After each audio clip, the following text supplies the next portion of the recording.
Salut à toutes, salut à tous. Je vous souhaite la bienvenue sur Légende des jeux télé et je suis très heureux de vous retrouver pour une nouvelle vidéo. C'était il y a à peine une petite semaine qu'a retenti le coup de tonnerre dont n'oubliez pas les paroles, hélas. Baptiste a été éliminé mais le parcours était juste magnifique. 40 victoires, 160 000 euros. Baptiste est 23e plus grand maestro, mais pas seulement. Il est dans plein de classements qui associent les meilleurs vainqueurs des jeux télévisés par catégorie. En lien sous la vidéo, je vous mets l'article que j'avais réalisé à ce sujet, ainsi que la vidéo où je fais également le bilan du parcours, que j'accompagne de mes plus sincères félicitations au nom des téléspectateurs. Vous pouvez retrouver les liens qui vous mènent à tous ces contenus en description sous la vidéo. L'objet aujourd'hui, ce n'est pas ça, c'est l'interview réalisée avec Baptiste grâce à vous à la maison. Et oui, c'est vous qui aviez posé vos questions à Baptiste, majoritairement sur Instagram, mais un petit peu également sur YouTube. Voilà, j'ai pris un peu les questions qui venaient et j'ai tenté de faire un bilan vu que pas mal de questions se répétaient ou étaient très proches. Il y a donc 14 questions qui ont été transmises à Baptiste grâce à vous. Un très grand merci à toutes les personnes qui ont pris le temps de participer, de poser leurs questions à Baptiste. Ça amène cette interview particulièrement riche que vous allez pouvoir découvrir juste après le générique.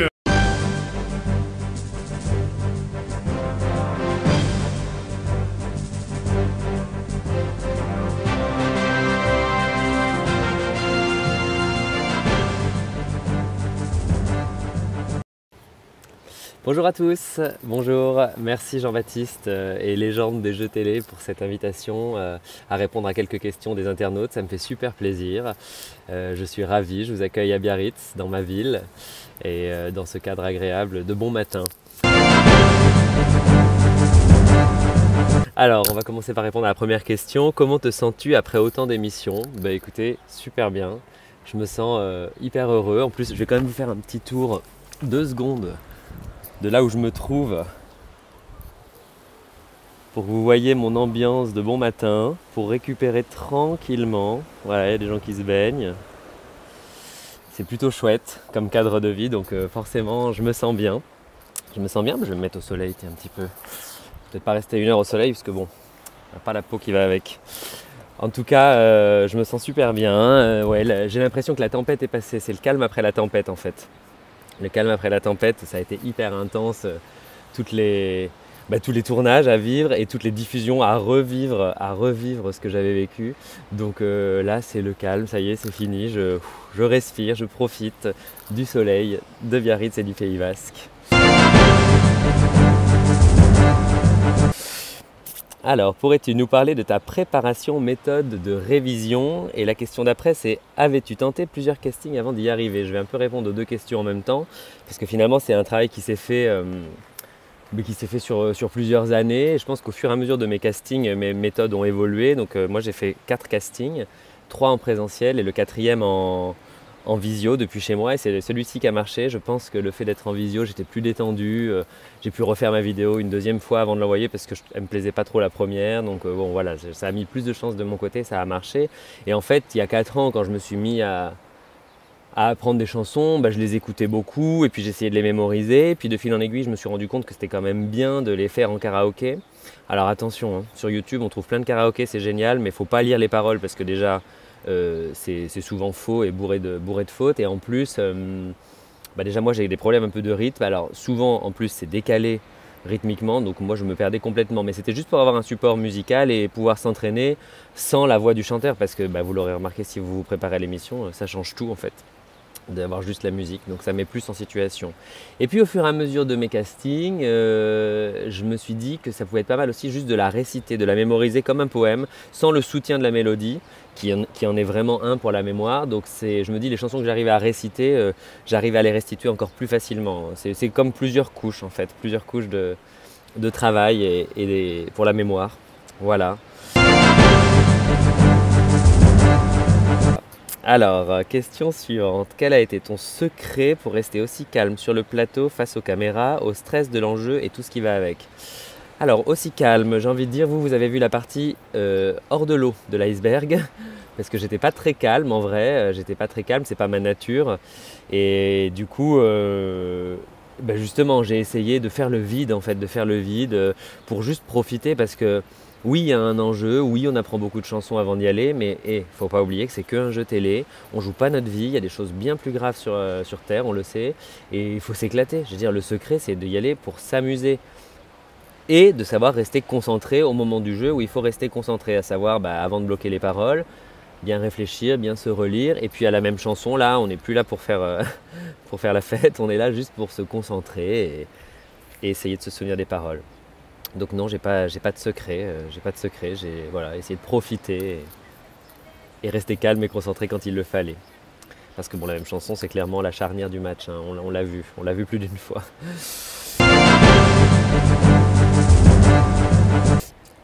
Alors, un secret encore, mais vous voulez tous savoir mes secrets? J'ai pas de secret, je suis pas un garçon secret moi. Un secret pour résister durant 41 émissions comme tu l'as fait. Résiste, bah oui, résiste, oui. Alors là, c'est vrai que ça, c'est une sacrée performance. C'est une sacrée performance, 41 émissions, c'est un marathon. Moi, j'ai l'impression d'avoir fait un marathon, je vous le dis. J'en ai jamais fait des marathons, mais là, je pense que ça vaut ça. Le secret, oui, entre deux émissions de tournage, il y a quoi? Il y a 1 minute de pause, on sort même pas du plateau, on se fait remaquiller, on boit un verre d'eau, on mange un petit bout si on a faim, et voilà.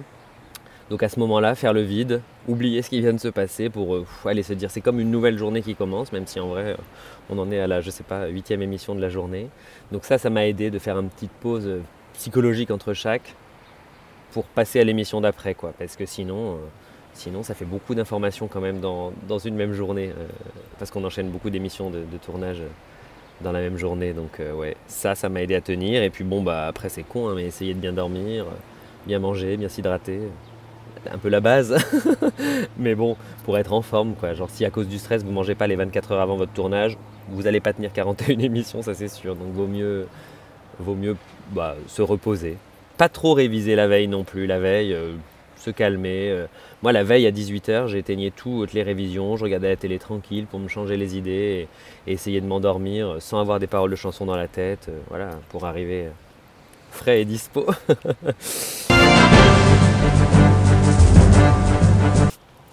Alors, comment faire pour ne penser à rien avant la même chanson comme tu l'as fait? Oui, c'est un peu ce que je disais tout à l'heure.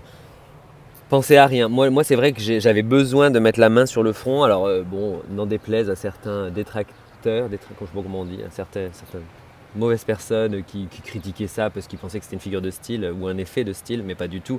Moi, j'avais besoin de mettre la main sur mon front. C'est comme si ça me calmait les pensées. Toutes les pensées extérieures qui viendraient parasiter la mémoire, en fait, viendraient dire oh dis donc, j'ai mal aux jambes, ou oh dis donc, la clochette elle n'a pas encore sonné, ou oh dis donc, qu'est-ce que c'est la phrase après? Non, rien. La phrase après phrase, juste se concentrer sur les mots en fait, sur les mots, parce que bon, clairement, c'est ça qu'on attend de nous à ce moment-là, donc essayez vraiment de rester le plus concentré possible sur les phrases, sur les mots. Et tant pis pour le rythme, on s'en fout, même si les musiciens se sont fait des suées pour essayer de me suivre ou que j'ai fait des slams au milieu des chansons, on s'en fout, à la même chanson, c'est pas votre voix, votre rythme qu'on va juger, c'est les mots. Donc pas se juger soi-même, ça aide, je pense, aussi à pouvoir se concentrer sur les mots.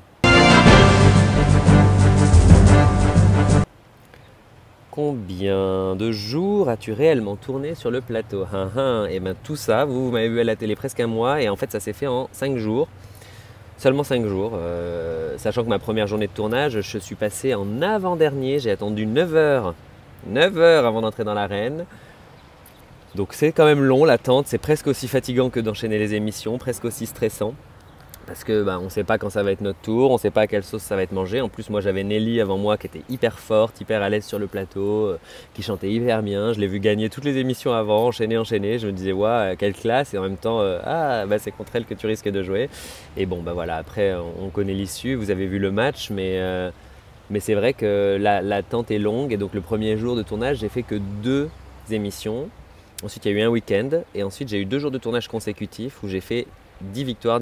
Et là, franchement, j'en revenais pas que j'avais fait ça. Je me disais, c'est fou, quoi. 10 victoires à la suite. Ça passe tellement vite quand on le fait qu'on ne se rend pas compte qu'on le fait. Et c'est après, le soir, on rentre, on est épuisé, on se dit, je viens de faire ça.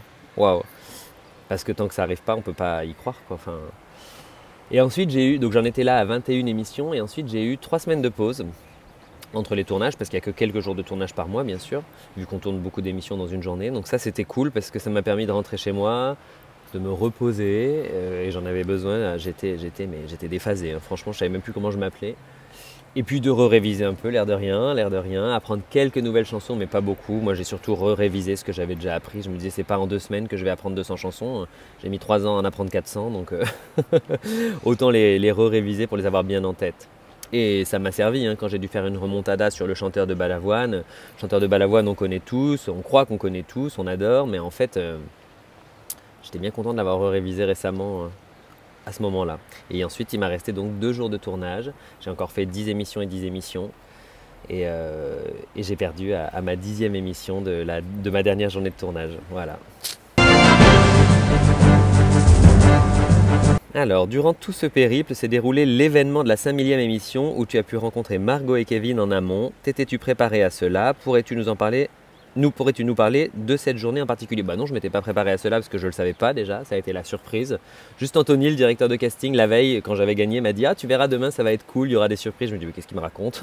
Moi, je ne viens pas là pour des surprises, je viens là pour jouer. » Et finalement, c'était super chouette. Alors eux, ils avaient un horaire confortable, ils tournaient en milieu de journée. Moi, j'étais là depuis le matin. J'ai enchaîné 5 émissions, 5 victoires. Donc bon, c'est pas rien, l'air de rien, 5 émissions à la suite. Ensuite, il y a eu une pause repas. Et eux, ils ont enchaîné la première émission de l'après-midi.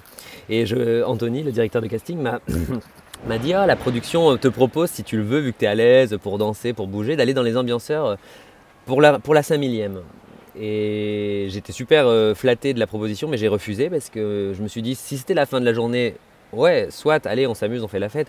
Mais moi, je savais que derrière, il y avait encore une émission enregistrée, peut-être 2, peut-être 3, peut-être 4.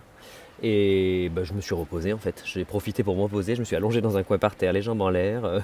Donc j'ai regardé tout ça finalement de loin, quoi. J'étais content, mais j'ai regardé ça de loin. J'ai vu les stars défiler, Vianney, tout ça, c'était chouette, mais je ne me suis pas laissé finalement déconcentrer par ça. Je pensais à mon parcours, je savais que c'était là que ça se jouait, que finalement 1 heure de pause en plus dans la journée, c'était bien pour se reposer, pour mieux repartir à fond les ballons. Pour les tournages qui suivent, parce que bon, c'est vraiment tellement éprouvant que vaut mieux se reposer. Voilà, mais c'était quand même chouette. Et puis oui, de rencontrer Margot et Kevin, c'était chouette. Pareil, c'était impressionnant, oui et non, parce que j'étais tellement concentré dans mon parcours que je voulais pas me laisser ni impressionner ni déstabiliser. J'en étais relativement au début de mon parcours, enfin je sais plus à quel stade j'en étais, mais j'étais pas dans les masters. Donc voilà, pour moi, c'était cool de les rencontrer, on a discuté, Kevin il est venu me voir, il voulait savoir si j'avais eu les mêmes chansons improbables ou inédites. Parce que bon, quand on est dans les masters, c'est sûr qu'on reste bien informé de ce qui passe à l'émission pour se préparer au mieux pour les masters. Voilà, mais c'était cool en tout cas. Y a-t-il une chanson que tu as adoré chanter en particulier? Oh, franchement, il y en a plein que j'ai adoré chanter. Après, entre adorer chanter et que ça rentre bien, je ne sais pas si c'est la même chose. Mais oui, j'ai bien aimé quand j'ai chanté Je vole avec Carole. C'était pour 30 points, je crois. Mais Nagui nous a laissé la chanter jusqu'au bout. C'était doux, c'était chouette. C'était un beau moment. Après, oui, évidemment, j'ai adoré chanter Mistral gagnant. C'était un beau moment d'émotion. La clochette, jusqu'au bout de la chanson. Cette chanson qui me touche, mais qui nous touche tous. Je pense que c'est vraiment une des chansons préférée des Français, quoi. Elle est magnifique, et cette chanson, elle est superbe. Donc ouais, je dirais ces 2 chansons-là.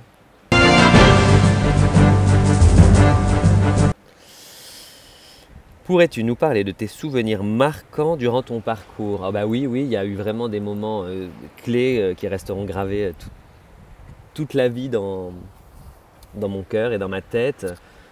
L'entrée sur le plateau, c'est hyper impressionnant. C'est le moment où tu te dis, vaut mieux kiffer tout ce que tu peux parce que tu sais pas si ça va durer longtemps. Et au moins, tu es sûr de connaître la chanson parce que tu sais pas ce qui t'attend après. Donc là, je me suis dit, allez, même si j'étais hyper stressé, je me suis dit, lâche-toi, profite, prends, c'est du bonheur. Les moments de bonheur, il faut les saisir dans la vie, il ne faut pas attendre qu'ils passent. Et donc ça, je me suis dit ça. Et après... les moments marquants, quand j'ai fait sonner la clochette la première fois et que je suis devenu maestro, franchement j'ai littéralement cru que j'allais m'écrouler sur le plateau, j'ai plus senti mes jambes, j'avais entendu sonner mais je me disais c'était plus vrai, c'était flou quoi, il y avait tellement d'émotions que j'étais presque plus moi-même, donc c'était une joie immense. Et puis ensuite, moi j'ai savouré vraiment chaque seconde et vous l'avez vu, c'est les retours que je reçois, ça se voit, j'étais heureux à chaque instant, mais l'autre moment très marquant qui est arrivé, c'est la première fois que j'ai eu 20 000 €.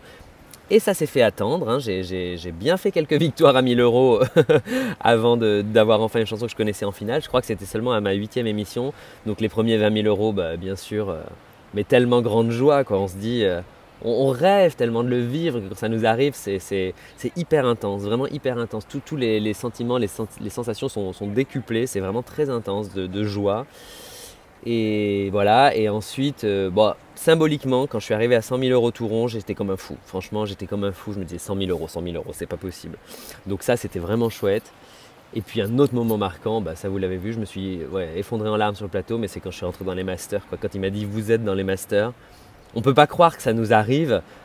Enfin, c'est nous, quoi. C'est des gens auxquels on s'est identifié, auxquels on s'est attaché, qu'on a vu à la télé, qui nous ont raconté leur vie, parce que bah, pendant tant d'émissions, Nagui pose des questions, donc on s'attache aux candidats.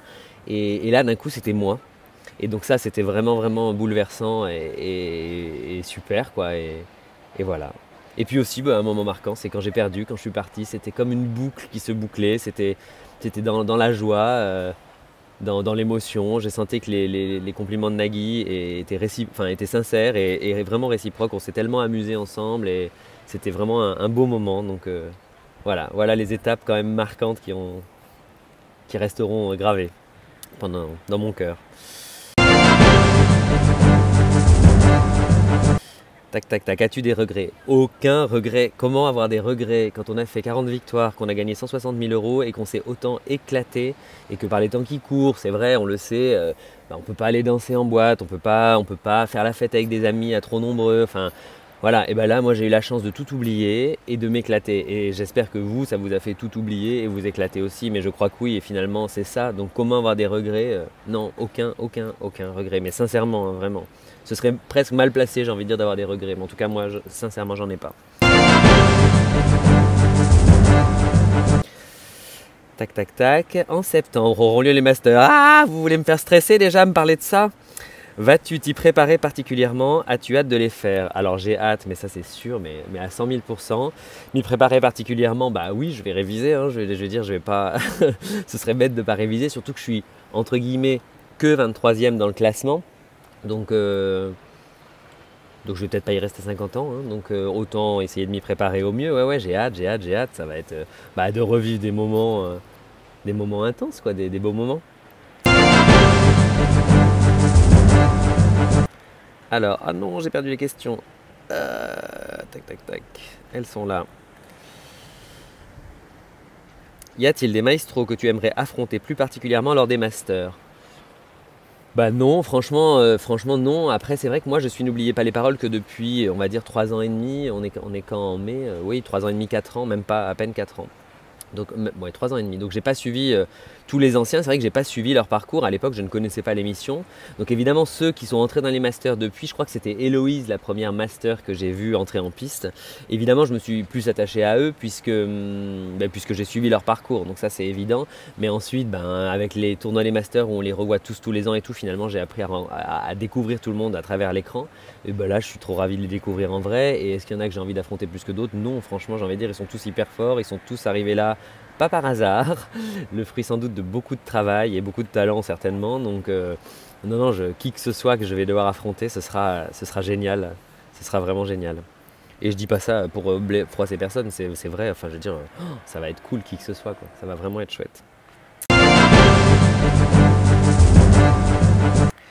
Tac, tac, tac. Penses-tu tenter d'autres jeux TV quand tu auras digéré toutes les émissions de N'oublie pas les paroles? Oh bah bien sûr, moi, koh Pékin Express, The Voice, c'est parti, hein, je les enchaîne tous. Non, je rigole. Non, pas du tout, mais pas du tout. Je suis pas forcément jeu télé Enfin non, c'est vraiment que là je me suis pris au jeu avec N'oublie pas les paroles. Non, pas du tout. Après, honnêtement, je me suis senti hyper à l'aise sur un plateau télé, franchement, c'était cool. Vous l'avez vu, hein, j'étais du tac au tac, assez spontané. Donc bon, on va savoir si je me retrouverai pas sur un plateau télé un jour, mais pas forcément en tant que candidat, on ne sait pas.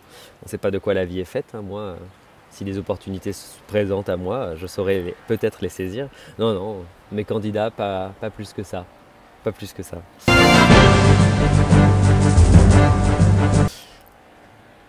Le mot de la fin, Baptiste, mais le mot de la fin, mais vive la chanson française et inscrivez-vous au casting, que voulez-vous que je vous dise? Ça fait vivre des moments de fou. Et puis qu'on aille dans les masters ou qu'on n'aille pas dans les masters, c'est des belles rencontres, c'est vraiment chouette, ça fait se sentir heureux. Et puis, je sais pas, c'est un challenge et donc moi j'encourage tout le monde à, peut-être que vous votre N'oubliez pas les paroles, c'est autre chose, mais moi, N'oubliez pas les paroles, c'était un challenge pour moi, une étape dans ma vie, et ça, c'était super de le vivre, en fait, de le vivre pleinement. Donc, je vous encourage à tenter des nouvelles expériences, que ce soit N'oubliez pas les paroles ou autre chose, parce que il faut rendre la vie quand même intéressante et intense, sinon c'est trop bête. Voilà, en tout cas, merci d'avoir pris le temps de m'écouter. 17 minutes, 18 minutes, mon Dieu, j'ai été bavard une fois de plus. Si vous êtes arrivé jusqu'au bout de la vidéo, merci. Et à bientôt pour les masters. Ciao, ciao, ciao. Un très grand merci Baptiste d'avoir pris le temps de répondre à toutes ces questions que se posaient les abonnés de Légende des jeux télé. C'était particulièrement intéressant et riche avec ce petit bonus que tu nous as apporté qui est ce lieu où tu te ressources régulièrement. Qu'est-ce qu'il est beau ce lieu, ça donnait vraiment envie. Mais tu as raison, il faut être positif et s'appuyer sur la chance qu'on a comme toi avec cette belle plage où tu te ressources. Merci beaucoup en tout cas Baptiste. Surtout ne change rien, on te dit quoi qu'il arrive, à très bientôt pour les Masters. Quant à vous à la maison, pour suivre la suite des aventures des plus grands vainqueurs des jeux télévisés, n'hésitez pas pour commencer à vous abonner à cette chaîne YouTube, à activer la cloche pour bien recevoir une petite notification à chaque fois qu'une nouvelle vidéo, majoritairement en ce moment, une nouvelle interview vient être publiée. Une nouvelle interview parce que dès demain, vous allez retrouver l'interview que j'ai réalisée il y a quelques jours maintenant avec Elodie. Elodie à qui vous aviez également posé vos questions sur Instagram. Vous allez pouvoir découvrir tout ça dès demain à 17 h sur cette chaîne YouTube Légende des jeux télé. Pour ne pas rater évidemment cette vidéo, il faut s'abonner mesdames, messieurs. Sinon, pour retrouver tous les classements que Baptiste a atteints, mais également plein d'autres classements qui associent les meilleurs vainqueurs des jeux télévisés par catégorie, les plus gros gains et durées victorieuses, tous jeux télé confondus, 18-30 ans, les hommes, les femmes, TF1, France Télévisions, France 2, France 3, bref, c'est tout un beau programme que vous pouvez retrouver donc sur le blog legendesjeuxtélé.com avec des articles que je mets en ligne tous les jours et que je repartage sur les différents réseaux sociaux de Légende des jeux télé. Le groupe Facebook, vous n'hésiterez pas à le rejoindre, la chaîne Instagram, vous n'hésiterez pas à vous y abonner car je repartage tous les jours la photo principale des articles en post. Et en story, je repartage un extrait des articles que j'accompagne de petits sondages. Et vous l'avez vu, de possibilités pour vous de participer aux différentes interviews, de poser vos questions à ces champions emblématiques qui ont clairement marqué leur parcours. On l'a vu avec Baptiste, avec tous les commentaires super positifs que vous avez fait suite à son parcours. Mais il faut dire que le parcours était tellement dingue, Baptiste. Je me répète un peu, je l'avais déjà dit dans une vidéo, mais voilà. C'était extraordinaire de te suivre, Baptiste. Et à la maison, du coup, je vous attends sur Instagram pour rester sur ce sujet. Enfin, si vous souhaitez m'aider à améliorer mon matériel, à moderniser la plateforme, à me permettre de rencontrer les champions hors de l'Île-de-France pour des belles interviews exclusives dans les semaines et mois à venir, n'hésitez pas, si vous le pouvez, si vous le souhaitez, à faire une petite contribution de ne serait-ce qu'1 € sur Tipeee. Vous avez le lien en description sous la vidéo, tout comme les liens qui vous conduisent aux différents réseaux sociaux, au blog, mais également à l'article que j'avais fait au moment de l'élimination de Baptiste, ainsi que la vidéo où je lui ai fait au nom des téléspectateurs mes plus sincères félicitations. Merci à toutes et merci à tous de nous avoir suivis. Surtout, portez-vous bien. Je vous dis à très bientôt. Ciao!